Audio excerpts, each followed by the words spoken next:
मनोज जरांगे यांनी देवेंद्र फडणवीस आणि मोदींवरून केलेल्या टीकेचा मुद्दा आज सभागृहामध्ये गाजला। जरांगे यांनी फडणवीसांचा एकेरी उल्लेख केला। जरांगेंना एवढं बळ कुणी दिलं असा सवाल आशिष शेलार यांनी विचारला। तर दुसरीकडे पंतप्रधान मोदींना चॅलेंज करणारा जरांगे कोण असं सुद्धा शेलारांनी म्हटलंय। जरांगेंच्या मागे कोण आहे याचा शोध घ्या अशी मागणी शेलारांनी केली आहे। तसंच जरांगेंच्या आंदोलनाची SIT चौकशी करण्याची मागणी अध्यक्षांकडे करण्यात आली आहे।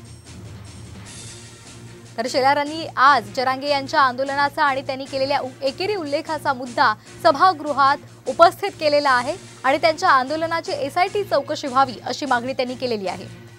कुणाच्या सांगण्यावरून जरांगे बोलतायत असा सवालही त्यांनी उपस्थित केला। मोदींना चॅलेंज करणारा जरांगे कोण असा सवालही शेलारांनी सभागृहात उपस्थित केला। जरांगे यांच्या आंदोलनाची SIT चौकशी व्हावी अशी मागणीही त्यांनी अध्यक्षांकडे केलेली आहे।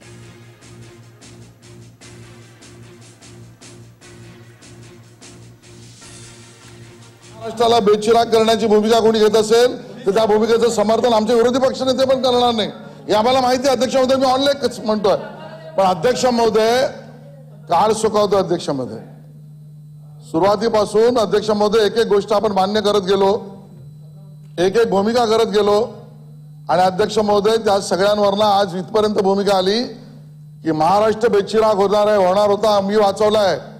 योजना कोणी केली अध्यक्ष महोदय हा माझा प्रश्न आहे। महाराष्ट्र बेचिराग करण्याची योजना कोणी केली अध्यक्ष महोदय? या आंदोलनकर्त्यांना उपमुख्यमंत्र्यांचा उपमर्द करणं हे तर ठीक, पण संपवून टाकू निपटून टाकू या धमकी देण्याचा बळ कोणी दिलं अध्यक्ष महोदय हा प्रश्न अध्यक्ष महोदय। अध्यक्ष महोदय मुख्यमंत्र्यांनाही धमकी देण्याची, माननीय मंत्री भुजबळ साहेबांना धमकी देण्याची हिम्मत कोणी दिली अध्यक्ष महोदय? कुठून आली प्रश्न अध्यक्ष महोदय? त्या ठिकाणी अध्यक्ष महोदय हा महत्त्वाचा आहे।